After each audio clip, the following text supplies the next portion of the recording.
Halo guys, assalamualaikum warahmatullahi wabarakatuh. Terima kasih yang udah stay kesana channel Yatisam Official lagi. Semoga kalian selalu sehat. Berkabar kalau untuk kita semuanya, gimana kabar kalian sehat? Alhamdulillahirobbilalamin. Kaisam waras, masya Allah, kasam doakan yang lagi sakit Allah saatkan. Teman kaisam yang berjuang untuk memajikan tentunya diberikan kekuatan sampai finish. Teman kaisam yang bahagia juga tentunya jangan lupa bersyukur. Kalian lagi pada libur kemana? Selamat menunaikan ibadah puasa. Jangan lupa buka puasa dengan yang manis-manis. Silakan boleh nonton konten kayak Yatisam setelah buka puasa, takut dosa kayak Yatisam. Ya maksudnya ngejudge-nya jangan kasar-kasar ya, tapi ambil pembelajarannya ya untuk untuk kebaikan kita bersama ya. Oke. Hari ini kayak Yatisam akan berbagi satu kisah di mana ternyata teman-teman kita ini mencurai di Hong Kong ya sampai puluhan ribu Hong Kong dolar sampai 100 juta. Itu ada beberapa faktor ternyata. Ini pengaruhnya ya dari Indonesia ya pastinya. Melihat cerita dari suaminya ini ya kan, ini pengakuan speak up suami Mbak yang mencurai ATM majikannya yang Suce yang lumpuh itu. 50.000 Hong Kong dolar ya pengakuan mbaknya, tapi ya kita nggak pernah tahu gitu karena aksinya ini dilakukan dari bulan 12 sampai bulan 2 awal ya. Di bulan Januari Februari aja yang ketahuan sama perawatnya ini 40.000 Hong Kong dolar. Apakah mungkin hanya 50.000 Hong Kong dolar? Akhirnya terjawab ya, terungkap semua kenapa sih kok bisa gitu kan, ini bisa sampai menjadi seperti ini kasusnya. Ini dikarenakan ego kita cuy, emosi kita sebagai manusia ya, yang menghalalkan segala cara supaya kita ini kelihatan wah bisa kita rumah kita gitu kan. Ya itu tadi, karena kita salah gaul, salah pergaulan, judi online, rentenir, hutang piutang, data teman, sehingga menjadikan gaji kita tidak ada apa-apanya gitu kan, mendapatkan omongan yang nggak enak dari pihak keluarga, ujung-ujungnya dendam yang ada. Saya akan menghalalkan segala cara bagaimana cara saya tidak dihina lagi ya kan. Inilah lahirlah pencurai-pencurai di Hong Kong ya. Sore ya, kayak Yatisam lagi kerjanya duduk maksudnya. Iri kayak Yatisam enggak pas waktu rest ya, pas jam 4.05 itu kan prepare dinner ya. Cuma kan kayak Yatisam itu kan masak itu kan simple banget untuk yayanya Kaisam. Telepon Kaisam tuh bunyi, itu sudah ada kontaknya suami Mbak yang ambil ATM. Soalnya sebelum dijokam si mbaknya ini sudah woro-woro sama kayak Yatisam. Kayak Yatisam, ini nomor suami saya, ini nomor ibu saya, ini nomor anak saya. Nanti kalau misalkan saya ada di dalam, tolong hubungi mereka, tapi jangan kasih tahu kalau saya mengambil uang majikan. Tapi mbaknya ini memang sudah berpesan kepada suaminya, katanya dalam 1 tahun ini tidak bisa dihubungi karena permasalahan keuangan dengan majikannya cuy.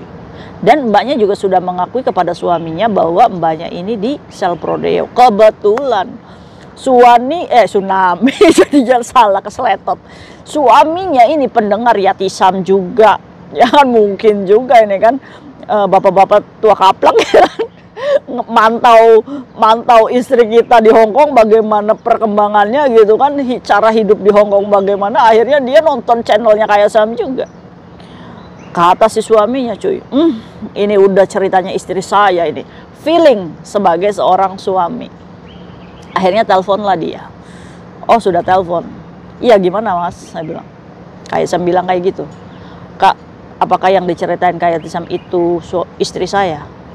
Loh saya nggak cerita loh sama sampean. Sampean ada yang menginformasikan dari mana?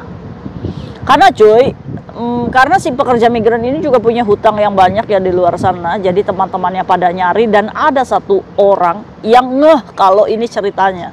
Akhirnya mengirim foto ke Kak Yatisam dan Kak Yatisam iyakan, iya benar dia, ya kan, supaya menghentikan tagihan-tagihan temannya ini ya mau nggak mau gitu kan ya. Ini adalah konsekuensi kalian meminjamkan kepada seseorang gitu kan, dengan konsekuensi orangnya di penjara terus mau nagih sama siapa. Nah ini permasalahannya ya, kalau kita meminjamkan uang ke orang ya jangan gede-gede gitu, potensinya dia bisa nggak ngembaliin. Orang yang seperti ini kan sudah big problem ya. Nah ini adalah bagian kesalahan kita gitu kan. Ya mau nggak mau gitu kan, ya anggap aja bangkrut lah. Tunggu sampai mbaknya keluar dari sel prodeo ya. Akhirnya cuy, si suami ini merasa ditekan, merasa bahwa teman-temannya menagih dia semua dari bank 1, 2, 3, 4, 5 ya kan. Akhirnya si suami ini udah nggak bisa nih nahan ya. Akhirnya telepon Kak Yatisam. Apakah itu benar istri saya Kak Yatisam? Nggak usah nutupin Kak Yatisam. Ya mau nggak mau, ya kan? Suami itu adalah kepala keluarga, imam. Ya wajib. Seburuk-buruknya istri, ini adalah tanggung jawab suami. Akhirnya Kak Yatisam, ini bagian dari tanggung jawab kamu sebagai suami. Sebelumnya Kaisam mau nanya, ini istri kamu bagaimana lingkungannya di sekitar kamu? Hubungan dengan rumah tangga kalian bagaimana? Jujur Kak Yatisam, saya ini adalah suami kedua cuy. Selama ini dia tuh hanya dikasih 500, kadang 1 juta gedenya. Terus aliran dananya si mbak ini kemana aja? Ke ibunya dan anaknya Kak Yatisam. Rumahnya sekarang baru jadi. Wah, rumahnya jadi hasil nggarong majikannya cuy. Nah ini ya, aduh kalian mau nggak rumah kalian bagus tapi kalian harus menebus di sel prodeo? Nggak boleh ya, karena itu adalah bukan hak kita, bukan keringat kita. Nggak boleh ya. Jadi akhirnya cuy, suami ini mengatakan boleh nggak kamu sharing supaya menjadikan ini pembelajaran faktor apa sih yang menyebabkan teman kita ini sampai begitunya, sampai menggadaikan emas majikan, sampai mencurai puluhan ribu. Kenapa? Faktor apa selain hutang piutang ya? Kemarin saya habis dari material kayak saya penasaran, saya check out semua nota-notanya karena saya suaminya. Dan ternyata di material aja dia mampu membayar 90 juta cuy. Wow. Kan nggak mungkin ya, karena di sini kan utangnya banyak, paspor aja masih di Yunlong gitu kan, belum diambil. Ya kan? Berarti otomatis aliran dananya si mbaknya yang ngambil dari uang sucinya ya ke mbak, ya ke rumah semua cuy. Saya sebagai suami, saya merasa bahwa saya tidak dihargai Kaisam. Pada waktu itu saya sudah bilang sama istri saya, kan 2 tahun yang lalu dia cuti Kaisam, saya bilang sampai saya sudah umpetin itu paspor, kamu nggak usah berangkat lagi. Apapun yang terjadi, saya suami kamu, cukup nggak cukup ya dari saya aja gitu Kaisam. Tapi dia memberontak, bagaimana dia kasih saya 1 tahun lagi ke sana. Dan ujung-ujungnya sekarang merasa bahwa si istrinya ini merasa dosa sekali sama suami yang nggak mendengar, ya kan? Menurut pengakuan suaminya cuy, itu ibunya di sana tinggal dengan anaknya dia dari suami pertama. Anaknya itu sudah berumah tangga, ya kan? Terus si ibunya nih ya, yang pekerja migran ini, dia itu menjadikan rumahnya dalam 2 tahun itu sudah bagus dan mewah dari rumah yang ya layak sih, cuma dibagusin jadi minimalis gitu cuy. Berapa kira-kira penghabisan rumahnya itu? Ada 200 juta? Ya sepertinya segitu ada Kak Yatisam. Karena nota terakhir aja saya mengambil itu 90 juta. Bon atau sudah lunas? Sudah lunas. Berarti kan curiga Kak Yatisam benar ya. Dia ini mengambilnya nggak 50 ribu gitu. Pasti lebih. Orang rumahnya udah bagus. Tapi amanat mbaknya jangan sampai dikasih tahu orang tuanya. Kalau mbaknya di sini mencurai, takut menjadi pukulan. Tapi Kak Yatisam, saya sebagai suami wajib memberitahu mereka kalau anaknya itu sampai begini gitu kan. Nah ini adalah konflik keluarga. Nah Kak Yatisam nggak bisa melarang ya cuy ya. Cuma Kak Yatisam itu hanya bisa menasehati, tunggulah. Kak Yatisam kan sudah mengajukan visit ke sana. Saya akan bilang kalau suaminya sudah tahu, terus bagaimana ke depannya, ya kan? Jadi intinya cuy, mbaknya ini mengorbankan, mencurai uang majikannya untuk membangun rumahnya di Indonesia sampai bagus. Ya namanya pencuri ya begini ya. Pernahkah kita bertanya sama diri kita, kenapa kita sampai sejauh ini melakukan seperti ini? Ya kan? Yang pertama pastinya faktor karena udah tahunan ya di Hong Kong, belum dapat apa-apa. Cibiran orang, di luar negeri segini, sering dibanding-bandingkan dengan tetangganya yang di luar negeri. Ya kan, ini menjadikan sakit hati di kita, dendam yang ditumpuk. Kapan-kapannya saya akan sukses, kapan-kapannya saya akan sukses. Kenapa? Capek loh cuy melakukan hal seperti itu. Serius, Kak Yatisam kan sudah ajarkan cuy. Kak Yatisam membangun rumah itu di 8 tahun Kak Yatisam kerja. Rumah Kak Yatisam itu sengaja dihancurkan sehancur-hancurnya sampai mau dipalang warga miskin rumah Kak Yatisam itu. Karena apa? Karena atap bocor itu udah sampai di dalam banget kayak Tisam. Tapi kayak Tisam itu pura-pura nggak punya uang. Sampai orang-orang tetangga-tetangga kayak Tisam itu mencibir bahwa oh ya Tisam di Hong Kong kayaknya foya-foya aja. Ya diem aja ya, urusannya apa ya, biarin aja, rumah saya miskin ya nggak jadi masalah, atap saya bocor ya nggak jadi masalah, ya nggak sih? Ya, tutup telinga kayak Tisam, fokus kerja. Terus sampai pada akhirnya sampai kayak Tisam itu sudah merasa bahwa oh ini rumah saya sudah tidak layak ini. mau ditempel ini warga miskin, kalian nggak percaya nggak rumah kayak Tisam? Karena dari ibu asuh kayak Tisam meninggal ya itu udah perjalanannya 11 tahun. Kaisam meninggalkan rumah kayak Tisam itu 11 tahun. Nah itu, tapi di Hong Kongnya baru akan 10 tahun. Yang 3 tahun ya Kaisam berjuang di Indonesia, ternyata nggak bisa berjuang di Indonesia, sulit untuk mencari uang. Sampai pada akhirnya Kaisam banting setir jadi pembantu kasarnya di sini. Untuk apa? Ya untuk mencari masa depan gitu. Walaupun proses ini panjang sampai 10 tahun, nggak punya teman, makan seadanya, pernah merasakan makan roti di taman dengan keadaan yang dingin, baju beli yang $20 di North Point itu cuy ya kan. Celana, udah begitu aja hidupnya kayak Tisam, ya kan, boro-boro mau selfie, boro-boro mau pergi kemana-kemana, enggak, karena kayak Sam juga tipikal orang yang major ya, jadi nggak kiang gitu kemana-mana. Makanya kenapa kayak Sam asik ngobrol dengan kalian itu ya karena kalian kayak Sam hobi seperti ini, ngoceh kayak tukang obat. Saya pada akhirnya kayak Sam merasa rumah kayak Sam udah nggak layak nih, jadi akhirnya apa? Rumah kayak Tisam itu sebagian besar produk Shopee cuy. Karena sekali lagi kayak Tisam itu tidak percaya, bukan tidak percaya, tidak mau merepotkan ya orang-orang di sekitar kayak Tisam. Walaupun sedikit mahal di biaya ongkir, tapi kayak Tisam mandiri. Kaisam handle rumah Kaisam dari sini sendiri. Awal Kaisam kayaknya rumah kayak Tisam bagusnya pakai jendela yang minimalis kayak gini deh. Kaisam cek tuh di Shopee ya kan. Shopee kan nggak bisa ya.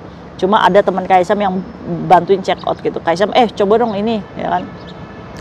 Beli jendela dulu nanti dulu ada berapa ya jendelanya, harus di sini, di sini, di sini, di sini. Oh 4. Kaisam check out, cocok harga check out. Datanglah itu cuy. Shopee itu di rumah ya kan. Tetangga kayak Tisam mau bikin rumah apa katanya? Belanja satu-satu. Ya biarin aja ya. Suka-suka saya, gimana orang itu rumah-rumah saya, ya kan? Satu jendela datang disimpan cuy. Terus saya mau bikin WC, saya mau beli WC-nya dulu, showernya ini. Padahal mah nggak tahu kapan mau dibikin rumah itu cuy. Udah nih, sampai semua itu sudah penuh di rumah kayak Tisam. Mulai kayak Tisam itu ada tuh ya itu ya kalau udah kita niat mau bikin rumah itu ada aja jalannya cuy, serius. Tiba-tiba tukang kayu rumahnya kebakaran datang ke rumah kayak Tisam. Katanya mau bikin rumah ya, katanya iya kan udah kedengar ya kabar ya. Ini saya lagi butuh uang kayak gini, gimana kalau misalkan semuanya rumah kayunya saya kasih jati semuanya, tapi saya minta 10 juta aja semua kayu-kayu ya. Apa namanya, pintu-pintu kayak Tisam itu cuma bayar 10 juta coy. Serius. Itu karena Allah tuh tahu kalau rumah kayak Tisam itu warga miskin gitu kan. Jadi kayak Tisam itu apa ya? Ya begitu cara kayak Tisam itu membuat rumah. Terus kayak Tisam tuh mikir, oh tembok saya ini sering belendung gitu coy ya kan. Itu kan boros ya. Jadi kayak Tisam itu gimana caranya supaya rumah kayak Tisam itu awet puluhan tahun, temboknya nggak pecah-pecah gitu. Akhirnya Kaisam punya ide, oh ya udah mandor, gimana kalau misalkan tembok saya keramik semua, ya kan? Cuma perbandingannya cuy, beli keramik sama beli granit, ini cuma bedanya sedikit ya. Rumah kayak Tisam itu kan temboknya granit semua loh cuy. Ya, itu kayak Tisam berani modalin. Kenapa kayak Tisam itu rumahnya bisa murah tapi granit semua? Itu dikarenakan, itu memang ya, granit rumahnya kayak Tisam tuh, semua rumah kayak Tisam tuh kan granit semua ya. Dan itu satu rumahnya Kaisam tuh, Kaisam kasih tahu ke kalian, itu semuanya granitnya aja itu 110 juta Kaisam. Tapi kelihatannya mewah banget kan, kayak rumah 1 miliar kan. Kalian tahu nggak? Itu karena permainan granit aja di rumah kayak Tisam. Padahal temboknya itu adalah tembok lama. Jadi tinggal dipasang granit. Jadi rumah kayak Tisam itu murah, cuma kelihatan mewah. Yang dikirainya kalian tuh rumah kayak Tisam 1 M. Enggak. Cuma karena kayak Tisam pinter ngolah aja, jadinya hemat gitu, tapi kelihatan mewah gitu kan. Itu contoh tuh kayak Tisam ya. Jadi kita tuh punya akal pikiran tuh harus panjang nalar gitu kan. Kita nggak perlu harus membuktikan kepada semua orang, saya harus hari ini rumah bagus semuanya apa. Biarkan roda itu berputar sendiri, biarkan orang-orang di sekitar kita sendiri itu yang merubah cara pandangnya kepada kita. Tapi kita tetap menjadi diri kita aja gitu ya, santai aja gitu kan. Dulu dijauhin karena rumah jelek gitu kan, sekarang rumah bagus dideketin ya santai aja ya, Kaisam tetap kayak gini.